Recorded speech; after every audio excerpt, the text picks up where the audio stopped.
Good afternoon, friends. My name is Somnath Batabyal, and I will be moderating this session. Just a quick personal history, amongst the many sessions which I am moderating here, this is the closest to my heart. Anis, my father was born in Bangladesh, in Dhaka's Gandaria. I grew up in Assam, and I've worked in Meghalaya. So this session is very, very close to me. How do I introduce all of you? I mean, it's a very disparate bunch of people. Esther writes poetry and short stories, teaches in a school in Shillong. Anuradha is a journalist, works with one of the largest selling publications in Assam. Anis is part businessman, but here as an author, and has written a fantastic book, which I just finished day before yesterday night. Disparate authors, but brought together by the places that we inhabit, we live in, which is supposedly conflict-ridden. So the question I want to throw up before all three of you, and feel free to talk to each other, is given that we come from places which have seen conflict for a long time, we are witnesses of conflict, is there a presupposition that we need to write about conflict? Is that where we are forced to write? Anis, shall we start with you? Sure. Is this working? Okay.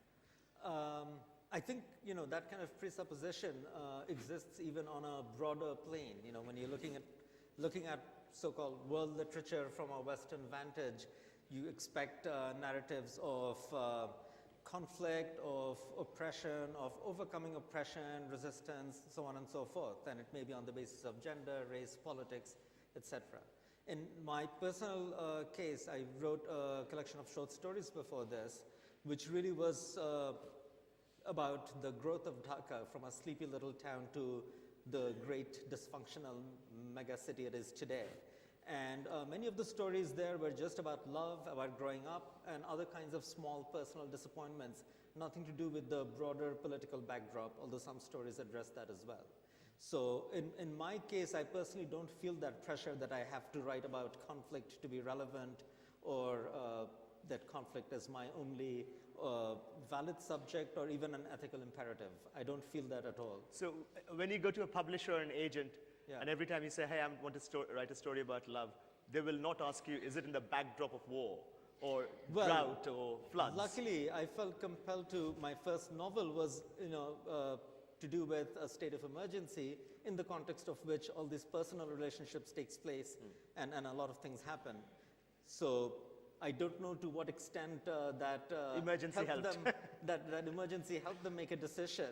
But after I had finished writing the book, my editor, I asked, like, what happens now in terms of marketing or whatever, and she said something that was very funny. She said, well, your book doesn't have enough of a gimmick. It's not like some kind of easy tag that you can sell to Hollywood or something. And all I could think to say was like, but I've been working with you for months. You didn't tell me to introduce a gimmick beforehand. I've just written what I've written. So no, I think we don't need to be that circumscribed. We have the latitude to, and I think we need to. I mean, something like Rana Dasgupta's Solo, that's why I find it so charming. And there's other books like that are coming out now, where we're not staying straight-jacketed into some, strict identity role. Anuradha, I'll come to you. Yeah, actually, what I have to say first. A bit louder. A bit loud? Yeah. Okay. Actually, I'm an Indian writer, but writes in Assamese language. And I have no reservations writing in English, but deliberately I write in Assamese language, and English is my third language, not second even. Yeah. Okay. So I write novels and my stories all in Assamese language, a regional language. And of course, yes, I like to write on conflict, more or less in every of my short stories. If you go through my short stories and my novel, from personal level to political level, and from, the love level to new generation career conflict also. I cover everything. As a conflict is my, actually the prime subject I like to write about. And what happened, actually now on, I'm giving importance on writing on the conflict about militants, the psychology of militants.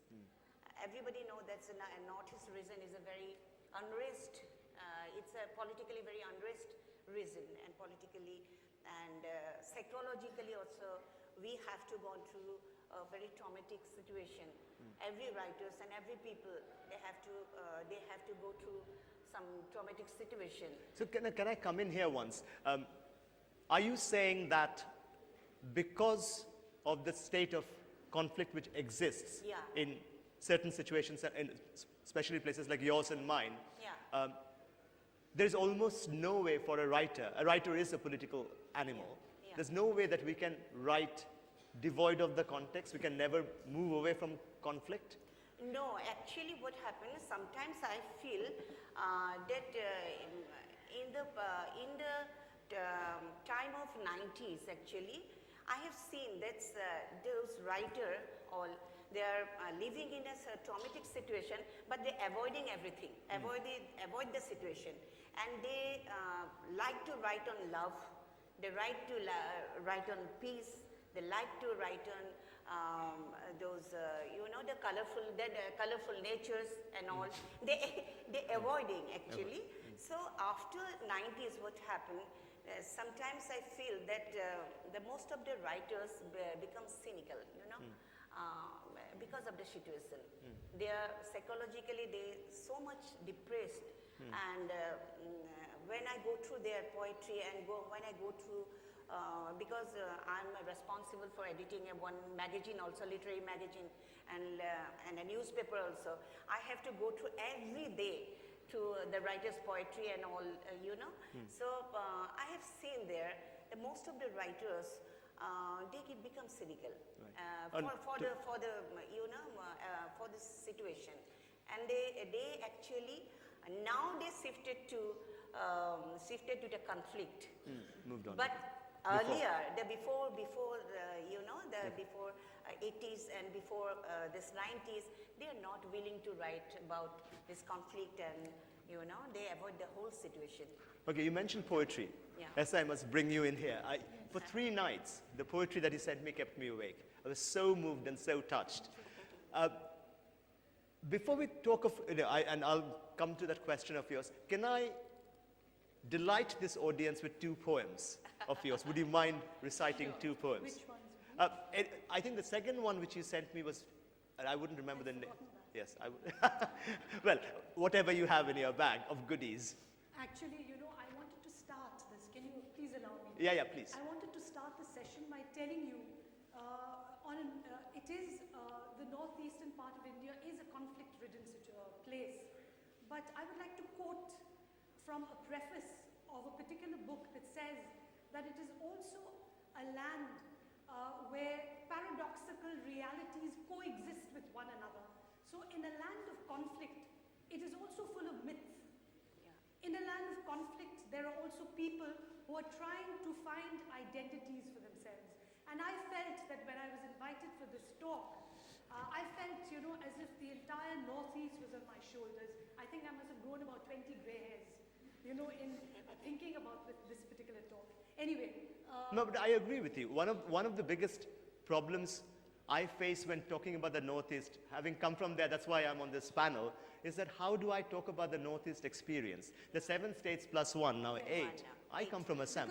Because if you look at the BBC, if you look at the way the BBC forecasts, gives us the weather forecast, they talk about the weather in the rest of India, they talk about the weather in the northern part of India, in the southern part of India, the western part of India, and then they move on to Dhaka. Yeah. So, that little bit of land which belongs to India, and we don't want to go anywhere else, okay? I mean, this is the bottom line. That little bit of land which belongs to India is never referred to. And it's very interesting because this is the first time that I'm actually across someone who's from Bangladesh, because our association with Bangla, you know, in those days, in the pre-colonial days, it was never Bangladesh. It was never East Pakistan, it was Bangla, where my great-grandmother used to go walking to the huts. The huts were the markets, the weekly markets, and you know, she would buy the dry fish, the fantastic dry fish that you get from Bangladesh. Bangladesh, and we would be giving them our oranges, our fruits. Anyway, I think I'm... No, but please, No, it is but since we'll come to the poem later now that we've started speaking, so will you address this question that being from Meghalaya, having grown up there, now that you teach in Shillong, how are you allowed in your space as a writer to write beyond conflict, or is conflict always a part of your writing? You see, when you talk about the Northeast, I think this is the term that came into use perhaps after the 1962 Chinese aggression, after 1971. Earlier, it was never in the colonial times, we were the excluded tracts, because we were the people living in the hills. And because we were living in the hills, we could not come under the British colonial, well, they found it difficult to sort of control us, to rule us. Now, when I'm talking about us, I'm talking about the hill tribes, I'm talking about the entire Northeast, I'm talking about Mizos, the Nagas, the Mizos, the Khasis, the Garos, and of course Assam, and then you have the Northeastern Frontier Agency, which is now Arunachal Pradesh, and then Sikkim, of course, has a different history. So if we're talking about conflict in the northeastern part of India, we have to have a historical perspective. Because if you look at Nagaland, Nagaland joined the Indian Union only in 1963. Meghalaya joined it in 1948, when independence is normally, we talk about Indian independence in 1947. And then Mizoram became a state only as recently as 1986. And Mizoram was also infested with a lot of insurgency. So you see, you have this very different picture of Northeast India. And so, but at the same time, this is also a region that consists of hill communities who have only learned how to write in the past 100 years. I mean, we were a speaking community. And it was only with the coming of the colonial rulers that schools were established, of course, which coincided with the kind of evangelization that went on. And that was when we got the alphabet. And the alphabet that we use is the Roman script. Now, what is interesting is that when you look at the Nagas, the Mizos, and the Khasis, we have a very interesting story about the loss of the script. Apparently, the Khasi was called by God, and he was given the script. But on his way down, he had to cross a river. He had the script in his mouth, and he swallowed it, which is the reason why we lost our script. The Nagas have a story which says that the dog ate up their script. The Mizos have the same thing. When God had given them the script, they had written it on a strip of leather. They put it out in the sun, and the dog ate it up. So, you know, which is the reason why we're using the Roman alphabet. So you know, we're communities that are very oral, which is why I was very interested in the earlier discussion in the morning about Afghanistan, because Afghanistan is also a very oral community. And there are many cracks and crevices within within speech, you know, which a person from outside will not be able to understand.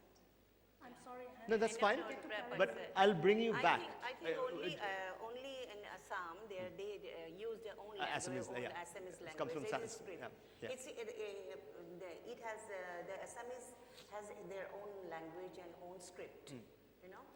And I think some feeling of isolation and some feeling of alienation, it started from pre-independence India, you know. Then because the Naga started revolution before independence. Yes, true. They just demanding their own land from before independence. No? It is very significant. Okay, now let me, from this quite large trope, let's move into the particularities of the work of these authors. I recently, as I said, finished this very, very, very good book, The World in My Hand, by Mr. Anis Ahmed. And Anis, I'll ask you to read a bit from it, but before that, there's a couple of questions which I had about the work. One is, why the need to create these two fictional names, the spaces that you give? Why could it not be Dhaka and Bangladesh?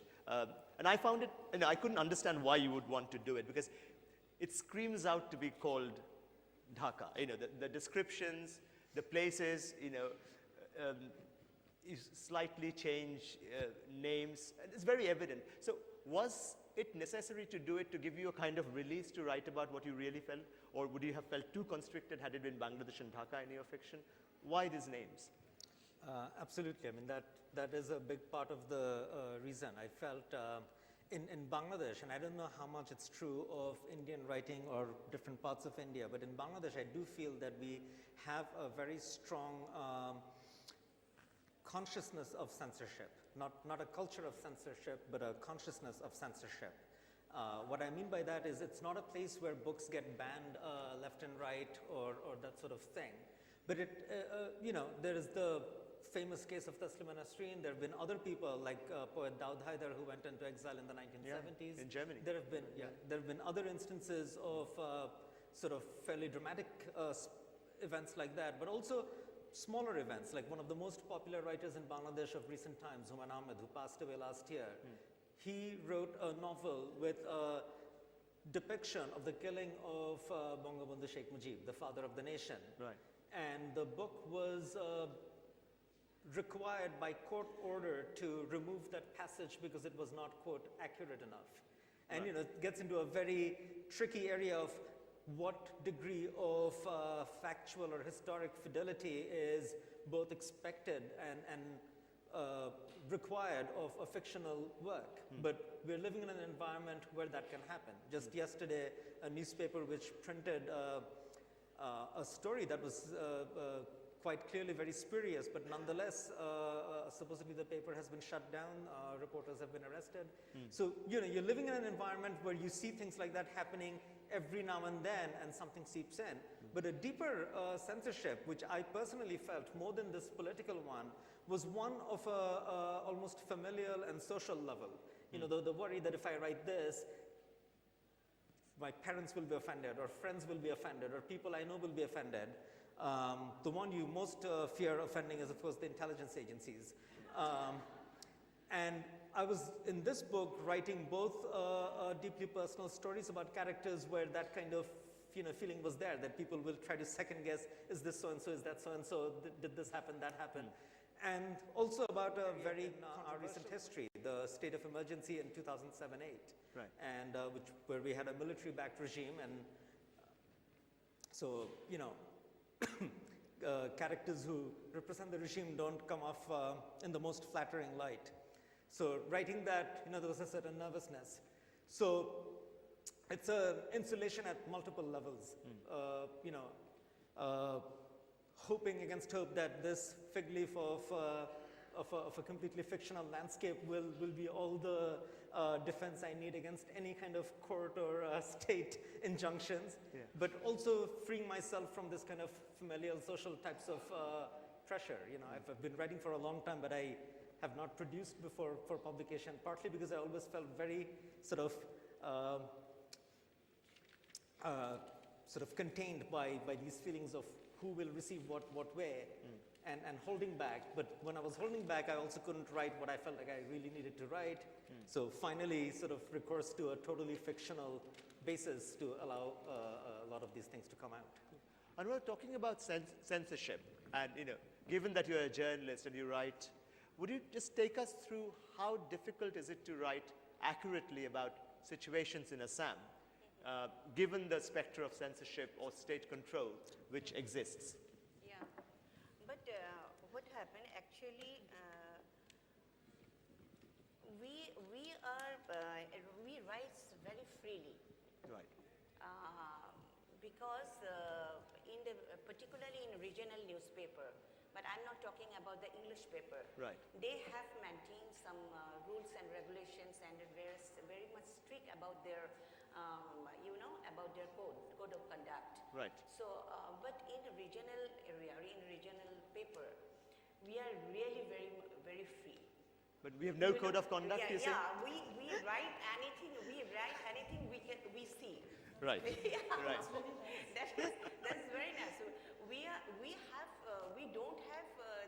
management pressure from our top. Right. We have some social pressure. Okay. You know, the society actually asks us why this story is not going in your paper.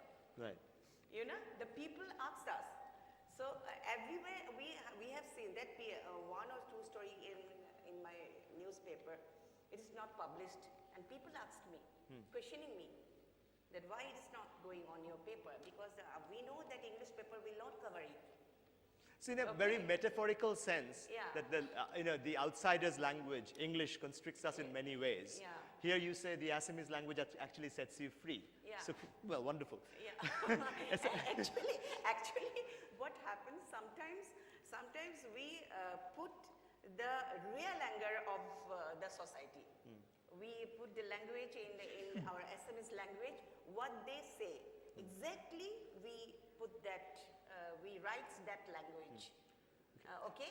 So it becomes, so that's why I think our regional paper is more circulated. Good. Circulated, more quickly, interesting and more circulated. They have more circulation also. Can I bring it Okay. back to now your own work? Yeah. Ridoyak Biggapon, Assamese she's written over 10 novels, several short stories, and is also an essayist. But all are in Assamese. Yes. And All are not been translated properly, but 2 or 3 my novels translated, and 3 and 4 stories have been translated. Would you want to tell us a bit about Ridoyak Biggapon, Ridoyak which is Biggapon. now being translated in English? Would you want to tell us a bit? That was my first novel. Okay. That was my first novel. Actually, I was working in an advertisement area in Kolkata. So I have faced tremendously some conflict among the aesthetic sense and the commercial, commercial sense, and the conflict between aestheticness and the commercial aspect. Somehow I feel some conflict in my working field, and the story about the Ridoyak Biggapon. It's called Heart is a Showbiz. Heart is a showbiz. Sometimes what we feel that only the heart is a pure thing that we could not show. Only heart is a pure thing, but everything outside is an advertisement. Yeah. Yeah. So in this novel, actually, my story is a very long story, and it's stressed on. I given importance on love life, sex life, working corporate environment. But this was set in Calcutta? Yeah. Okay. Yeah. And I depicted there some historical conflict also. Okay. It is based on Calcutta actually, and so working an Assamese girl in Calcutta, how she feel, how much she is comfortable in working field. Yeah. Has it been translated into Bangla? Yeah, it is translated to Okay. Bangla. All Yeah. Assamese books are translated into Translated Bangla. into Bangla. Okay. It is We already allow this translated. cultural Yeah, it translations. is translated to Bangla. Esther, let me come to Yeah. you. Talking about your poetry, source of inspiration, again, what role conflict plays in it, what role nature plays in it. I found it extremely evocative of your surroundings. Again, now I'll request Yeah, you request to it. do read a poem or two and talk us about your sources of inspiration. Okay, well, this is supposed to be a session which talks about conflict, but I think I would like to read from my second volume. It's from my second volume, and this is something that I do all the time. I go into the villages, because our villages, well, I'm representative of, I'm a city person, and I guess you see the best of who we are. If you were to go to our villages, in the same way that if you were going to any Indian village, you'd find that there's a lot of poverty. At the same time, there's also a lot of folk wisdom, which is there, which needs to be documented. Now, I have a poem here, which hardly talks about conflict, but it's something which has always fascinated me. I had gone with my nephew, and I met these people who told us that this person actually wrote a letter to the birds. He was a person who cultivated his fields, and I don't know if any of you are farmers here, but my husband is a farmer, and he has a lot of problems with sparrows, because when it's time for harvest, they eat up everything. Especially, they like to suck the grain of rice before it turns into grain. It's milk, the sap, which is milk. And so this man, what he did was, he wrote a letter to the birds on a piece of bamboo banner. I found it so interesting. And the entire year, the birds would come and look as if they were reading it. But the next year, when he sowed his grain, on Sundays when he went to church, they left his fields alone. And he was a very interesting man because apparently he was born with hands, which I've titled this poem, Bitter Hands. You know, if he touched anything, if he hit anything, the person or the creature would die. Now, the first poem is about his letter to the birds. It's called Only for the Bird-Brained. The strange testimony of the late Ik Stanley Yauknyao. This is his name. I wrote a letter to the birds and posted it on my bamboo banner to tell them not to raid my fields on the one day that I worshipped him. They called me names and laughed at me as naive and bird-brained as the birds themselves, they said. But did they understand that gaps in life were solely of their own making? Communication with the birds took time as one by one they flew in from far away as Lang Dong Dai and Mautheng Kut, the Lingam jungle and Nongtrai range. They rustled up their friends in twos, in threes, in batches of avian curiosity that fell in line to read the comedy of my attempt to write to them. More like a stepping back to the days of Yo Luri Lura. Yo Luri Lura is a mythical period in our stories where, you know, when speech was alive and writing, mere twigs planted in forest paths, symbols on earth, slashes on barks of trees.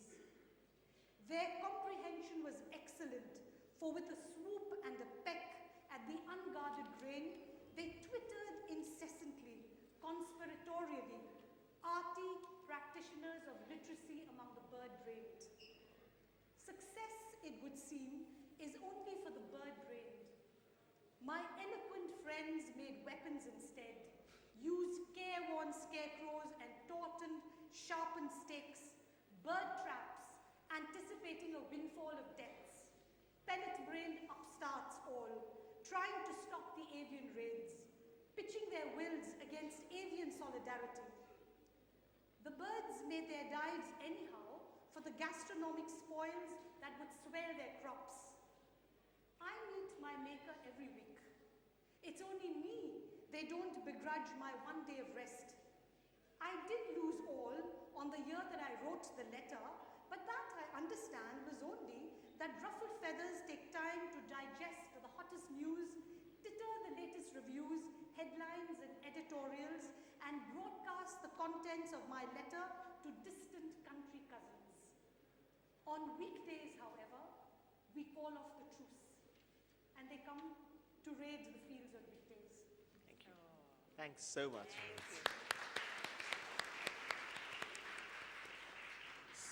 A couple of sentences about your sources of inspiration, you know, political spaces around you. You know, the sources of my inspiration have always been my storytelling grandmother. My storytelling grandmother and my mother, who was she always fell asleep and she told me stories. And I always remember crying and digging her. And my storytelling grandmother has always been my inspiration because, you see, I come from a matrilineal society. In a patriarchal society like Jaipur, I think I would be looked upon as an upstart, you know. So I come from a matrilineal society where we carry on the family name. My children take my name. And we have no such thing as orphans or bastards, you know, which again can be read anyway. So my inspiration is my grandmother, who used to tell me stories about the people who'd visit her in the orchards. And I grew up in a place which is full of forests and jungles. And you know, the mythology actually came alive. And conflict was something that I knew only as I grew up later. But nature and myth was something that were very important to me. So what happens when the intensely personal, which you're talking about, Yes. collides Yes. as you grow up with the political? What happens then to your vision? It's difficult. Can I read another poem? Yes, maybe please. answer to that. Yes. You know, this I mean, is... the answer lies in a poem. Yes, Yes. I think I'd be able to explain Why? myself better. This is, when I was small, it's called Of a Terrifying Glimpse from a Passing Taxi. And, you know, it talks about this relationship, this conflicting relationship that the hill people have always had with the plains people. And it's a relationship that needs a lot of dialogue. There's been a lot of dialogue, but it has been abetted by politicians, which is always what all politicians do, I think. But you know, this kind of conflict is something that seems to, you know, well, let me read it. Yeah. Okay? A terrifying glimpse from a passing taxi. For walking around with the khars from the alien plains. Now, the khar is a word that we use for people from the plains. All right? For walking around with the khars from the alien plains, they were not cross-questioned, simply stripped and paraded for their sexual preferences. Two hill women who chose to look for spouses from other than their own kind, watched over by honest, upright, local demigods who balanced race on a tripod of communal justice, whose wrath they brought down as if there were none from amongst those virile godlings potent enough to be had as husbands. I saw a blur of naked belly on naked moving legs, followed by a disciplined line of the virtue-minded subsidiary gods, and a mesmerized rabble, hard hit by the injustice of the women's choice. That evening, from within a passing taxi, and heard the stifled storm of choked protests, not knowing what had happened, but frightened by the rip that tore my innocence apart and shocked me into sudden knowledge. Much, much later, witnesses screamed, "Don't they have mothers and sisters to do this thing, this unnatural thing?" "What have they done?" said mothers and sisters, transfixed by godlings who carnivalize the shame of their own mothers and sisters. Now, it talks about conflict at many different levels. Thank you. Thanks a lot. Another round of applause. Thank you very much. Anis, I'll come to you now. In your book, and this is a story about a newspaper editor-to-be, managing editor, and his alliance with the post-emergency the government which is formed. And what happens when you make such choices? There's loads of personal relationships which go on. And I was, at the end, the resolution which you of the novel, I found that the outsiders, in one sense, the girl who comes from America, she is banished. The protagonist's friend actually is still an outsider, has come from somewhere else, has made loads of money. I'm not going to be a plot spoiler, but he also vanishes. And the two who remain are both Panduans, you know. So is there something going on about who belongs and who can stay? Or is this my complete misreading? No, it's interesting that you picked up on that.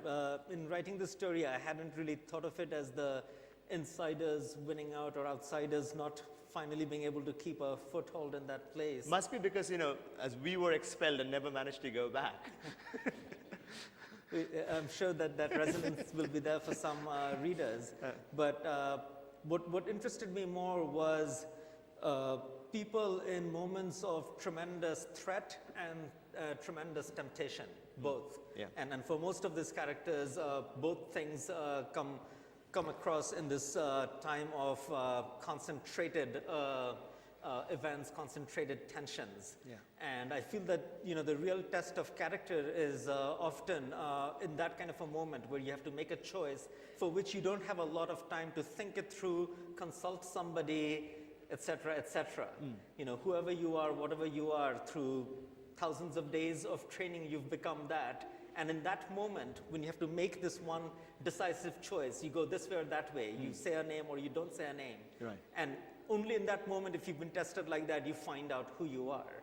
And I wanted to put these characters through moments of almost Sophie's Choice-like moments, though not that drastic, and see who they would be and who they discover that they are. And I think even my characters themselves are surprised, and hopefully the readers will be surprised by the kind of choices that these people make. So I was more concerned with those choices and the consequences of those choices than any sort of predetermined pattern of who survives or who doesn't. Anyway, but as Roland Barthes said, the author is dead. The author. reader is the only one who's empowered Is to say. Roland Barthes still alive? No, he's not. He's dead. But would you have a reading from your book? Sure. Yeah, please. So as I said, I don't have conflict in the sense of political conflict or violent conflict or insurgency conflict in that broadest sense, something that necessarily dominates my imagination. But this period of emergency that we went through in Bangladesh only about 5 years Wasn't ago. it very conflict? I thought your book was about conflict throughout. Well, this book is, but I'm saying that my literary imagination okay. in general is not necessarily characterized by this. Right. But the event I felt was momentous enough that it left a mark, and that's why this book. Good. Whereas, next book I might move into a very different space. So I'll read actually just one paragraph, a longish paragraph from the middle of the book, where the protagonist's best friend, who's also one of the two main characters, is basically facing the risk of being arrested in a time of emergency where there will be no bail and even risks of pretty bad custodial experience. So in that moment, it was an axiom widely known in Pandua that it was infinitely better to fall into the hands of the police rather than any other force. The police recognized that a captive today could be a minister tomorrow. They possessed a fine sense of the infinite gradation of social rank, changing winds, and other subtleties of political and social order in deciding the treatment of anyone in their custody. Furthermore, the daily exposure to crime inured them to many human foibles and frailties. New forms of trespass provoked a sense of wonder, not moral indignation. A brother pimping a sister, an uncle taking a nephew for surgery only to sell off his kidneys, an 8th grader killing a friend for his cell phone or to, quote, see what it's like. Nothing perturbed them. All such developments were treated as novelty. Their treatment of any custodial subject had little to do with the depth of that person's moral turpitude. What it did depend on were mainly 3 criteria: a direct order from on high, the victim's unwillingness to pay the minimum rates, or the victim getting outbidden by his or her accuser. Given these rules, Kaiser would have little to fear from the police even under the emergency. Kaiser could outbid anyone, even pay high enough to muffle an order from above. Besides, the police didn't want any incidents to erupt. More than anything else, they valued order. Thank you very much. Thank you. Anuradha, I'll come to you now. You mentioned in our brief conversation before that you've now opened up your magazines and newspapers to spaces for militants, surrendered militants to write, and you're exploring autobiographical writing, fiction and non-fiction, and poetry. Absolutely. Would you want to tell us why and how, and what are the kind of material you're working with? Actually, what happened, after 90, we have seen that most of the militants, they started writing. And the police, in the encounter time, when they arrested somebody or they died in confrontation, died in an encounter, police found some diaries where they written some poetries, Right. So from then, said we are searching for it.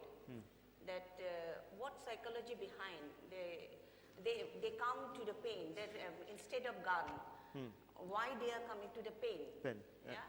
So that's why after when they surrendered, most of the militants, they are not welcomed by the society, the present society, in our Assamese society and other society also.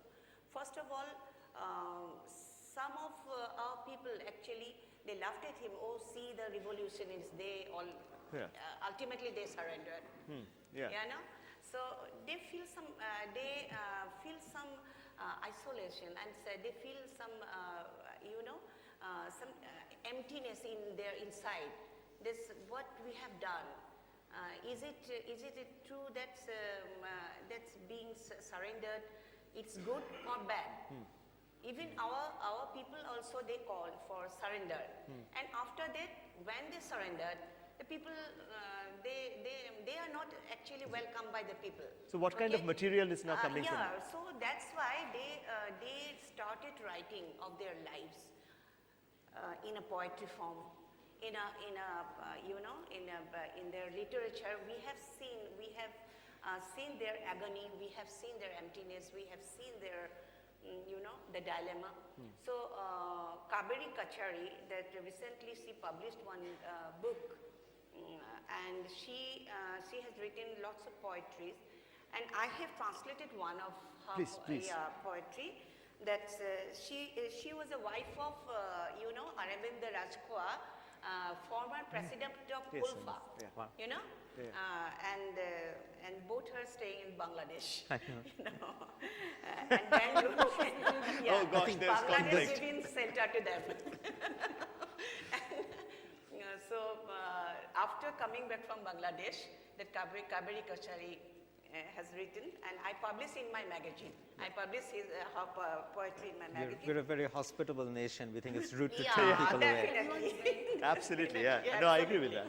Yeah. Much So- love in Dhaka. Yeah, I'd like to read it. I translated by me. That is, wish to come back. When I wish to go jungle, all of you encouraged. Go, don't fear, dear. We need change. When I wish to return from jungle, you say, yes, come. It is the right time for a change. When I really came back, you asked, why you came? Who welcomed you with playing drum and with rituals? Suddenly, changed your face like chameleon. Suddenly, you started the songs of revolutions because it is the chance for clarion call of peace, wrapping of the flag of revolution, important to potent civilization. Wonderful. Yeah. Thank you. Thanks so much. It's a Yeah. lovely note to end. I think we are out of time. Yeah. So I'm going to open it to the audience now for questions. One in the front in the blue jacket here.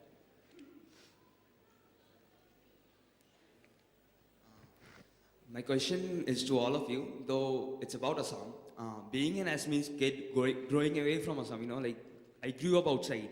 So I still hear things about my state and I hear about conflicts and what's happening back home. Like there are so many communal tensions, religious tensions, cultural differences, and the indifference of the authorities to issues like alien influx and all. Do you believe that there is an end to these conflicts? Do you think in the near future or even in the distant future, we will resolve all this and move on? Like, is there any hope to this? That is what I ask. I mean, it's a political question. I think we are more dealing with literature. I think, though, if any of you wants to answer this, it's fine. But it's beyond the scope of this conversation. But if any, yes, please. I think your question pertains to the entire region itself. I think, a question of identity is something that is very close to everybody's hearts in the northeastern part of India. It can be in the form of a political identity or a cultural identity or religious identity. And I think people are trying to work it out. Anuradha, you want to say something? Yeah, I think so. Okay. Yeah, actually, the conflict moves on because of the identity crisis. If through literature, through the conversation, close conversation, it will be wiped off, I think. Yeah. Anis, you want to say? Well, I think the far better position to comment on the situation in Northeast India. But I mean, all of human history. One of the other speakers here who was speaking about the coup in Chile, he said this wonderful phrase that history is the sum of contingent events. Yeah.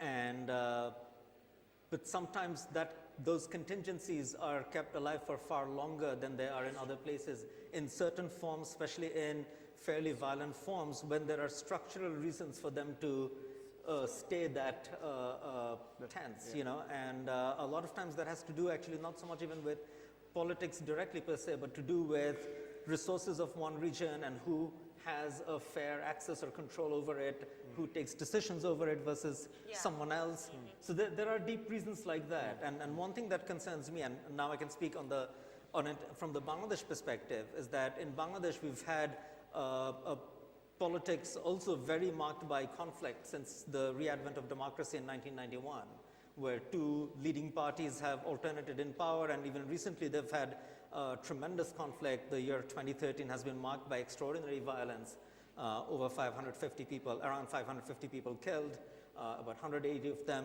just in the last 3 months in political clashes, and even ordinary people have been targeted for the first time, which didn't used to happen before. And an outside observer wrote a very cogent piece where they said, you know, it seems like factional conflict of the elites where the poor are paying a price, which is true. But on the other hand, what puzzles me is, you know, if you look back to, say, America at the time of its constitution, the Federalist Papers, that too was ultimately really, you know, a big bargain, a grand bargain of factional elites. The elites got together, and the wisdom of that elite was that they came together on some rules of the game, of how it's to be played and what lines do or don't get crossed. And there was so much focus on checks and balances of power. And it puzzles me and it troubles me that in our region, why we can't come to that kind of sort of rules of the game that are fair enough that every side will live by, why it always becomes a zero-sum game. So to ask the audience members' question, I personally am optimistic. You know, a lot of other societies have gone through this kind of conflict to reach a phase where conflict never leaves. You know, even in America, a superpower can't pass a budget for the last 4.5 years. Talk about polarization.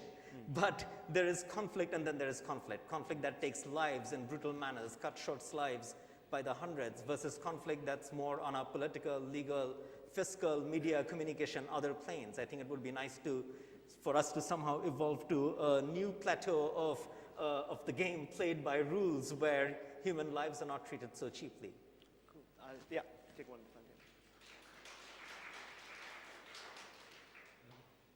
This question is primarily to Professor Syiem, but the whole panel is as such.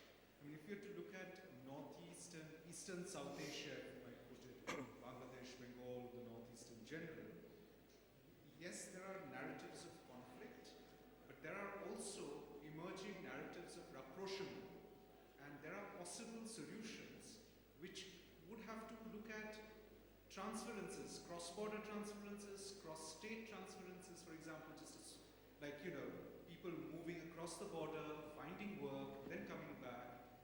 I mean, this is a very simplistic suggestion, but that sort of completely removes the scope of infiltration and all these problematic issues. So I find in my very limited knowledge of northeastern literature, this possibility for change through truth and reconciliation, through rapprochement, which comes out of truth and reconciliation. Thanks. You know, there's a very interesting poem that has been written by a very well-known poet, Kimbham Singh Nomkatri. And the poem is called Sunduri. And it talks about this person living from across the border, and he has a love affair with this girl from across the border. And then he talks about how their parents are at conflict with each other. And then when he writes the letter, he says, please leave your window open tonight, because he'll be crossing the border to go over tonight. So I think this kind of not compromise, coming together is already there. I mean, it's there, but it's not being talked about so much. You know, it's there. It's been happening through the centuries, through the ages, and we can't dismiss it.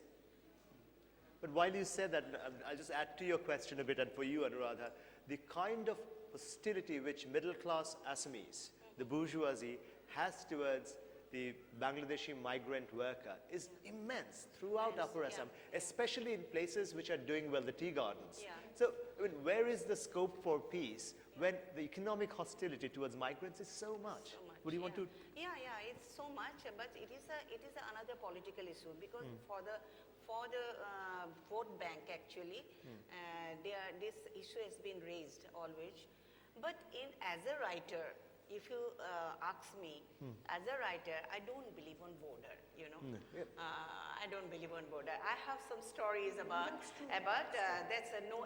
I have written one story which has been translated to in a little magazine by Antara Dev Chaudhary, and Parvina Rashid. She has translated to this magazine, and the story's name is No Man's Land. And it is a love story across the Bangladesh and you know the Tamabil of Shillong. There is a border. Dauki, Dauki. So particularly as being a writer, I don't believe. I always believe that man should be like river, man should be like bird. So whatever they want to go, then they should allow to go. And they should allow to work anywhere, wherever they feel comfort. My mind is like that. Anis, you want to come in and talk about? No. I mean, I think it's hard to answer anything after Esther. She says everything so poetically. Yeah, I know. And that's why I said she should start with poetry. It's a beautiful poem, Sundari. But anything from you on? No, I mean, I think what the audience members said about that there are narratives of rapprochement is also true. In Bangladesh, we had an insurgency in the Hell Tracts, which was peacefully reconciled in the late 90s. And honestly, I think the majority population of Bangladesh, the Bengalis, the Bengali Muslims, can and should have done a lot more and should be doing a lot more. I mean, in these situations, always I think the responsibility, the onus rests with and should rest with those who, to put it very bluntly, have the upper hand. They have more resources, they have the political powers, the state apparatus. So, I mean, we've had a peace that has more or less held, but we should be doing a lot more. And we can take heart from the fact that a peaceful reconciliation was possible. And I think if we were more, I don't know, wise or generous or just fair, then this peace would become more durable. It would really get traction. And possibly there's, similar sort of green shoots of peace in the Northeast as well relative to... We'll take a question there. Lady in the white top and then one in the blue. They could actually allow for the work permit or like that. That is good for us. But in Assam, it is not Let's take valid. this question. It's to the entire panel. I've not read much of literature coming from Northeast, but whatever literature comes in terms of conflict, it mostly comes in terms of emotions rather than any writer taking a stand politically, let's say a left-wing stand. So is it a conscious move, because you said about censorship, that you censor yourself. So is it a conscious move that I would not take a stand, it would mostly be emotional, and I'd let the audience decide? Also, this one question to Esther, there's the conflict in Northeast, what we see in the mainstream media, they talk about the states. But the conflict also exists within tribes, amongst tribes. So if you could highlight that, if there's some more literature being produced in terms of that, seeing that. So not taking a stand, Anis, the writers? I think my personal view of literature is that literature or fiction, I'll make it very specific, fiction, a novel, is not, I think, best suited as an expression of political preference. I think when you try to do that, I mean, there are examples, depending on one's taste, where one might say that it has been done well in certain cases, but in a lot of cases, I think if you have too much of a preconceived political notion or preference which you want to privilege, it can affect the narrative in ways where what's more interesting in fiction, a certain kind of fluidity between good and bad, a certain kind of ambiguity, certain kind of indeterminacy of the individual human, the very idea that we are not, as humans, I fear we are both capable, I believe that we're capable of tremendous good, and I fear that we are also capable of tremendous bad. I personally don't believe that there are people out there who are the bad people who do bad things. I think under the same kind of pressures, many of us would be shocked to find what we might be tempted to do or capable of doing. And to explore these this complex workings of the human consciousness, I think, is the most interesting thing that fiction can do. So my attempt in writing fiction is to sort of explore those unknown or unexpected reactions that someone can have where you normally would not expect it. But taking a stand is important. For me personally, that happens more in my nonfiction. So for example, 2 years ago, a prominent opposition politician quote disappeared, and I wrote about it in international press. I went on Al Jazeera and talked about it, said, this cannot be, you know, like this cannot happen. So if there's something like that, like right now I'm involved with a newspaper that has run a very strong editorial on this attack on a paper, and my paper is sort of very, what one would call liberal or pro-secular, whereas the politician who disappeared comes from a party that's aligned with the fundamentalists. And also the paper that's come under attack yesterday is supportive of the fundamentalists. But on both occasions, we came to their defense because it was about the principle, not about the content of what they may have said.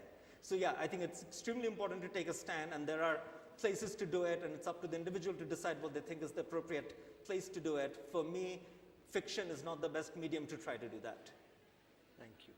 Esther, will you want to take the next question? The victims are the ones at fault and they fight amongst themselves? Yeah, actually, you know, you were talking about poetry, about writers being able to take a stand. If you were to look at Temsula Au's book, These Hills Called Home, she talks about the conflict in Nagaland, and she says that everybody becomes a victim. I think this is something which is true, and the stand, if you could call it a stand, is a stand for human lives, for humanity. This is what Robin Singh Ngangom, a Manipuri poet, also talks about. And if you look at what's her name? The person from Manipur who's on she's against Sharmila. It's a 1,000 length poem. She talks about the good that there is in human beings, and I think people are trying to do a lot of things through their writing, though they don't align themselves with any kind of political stand as such. And if you're talking about conflict, there's a lot of conflict amongst the tribes, yes, but then, as I said, we must take a historical perspective of what's going on in the Northeast and understand the nature of the conflict and how this conflict can also should be allowed to resolve itself. Right. Now, I think, are we out of time? I'm very sorry, but we are out of time. But thank you so much for being here, and thank you, all of you. Thanks very much. Thank you.